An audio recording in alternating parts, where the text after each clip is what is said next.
Okay, let's unbox this mini EasyPress. If I can open the box.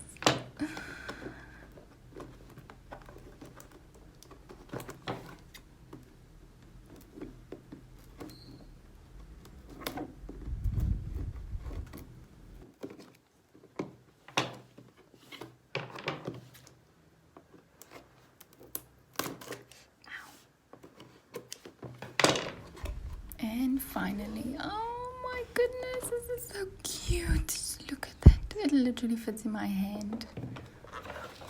Simply adorable.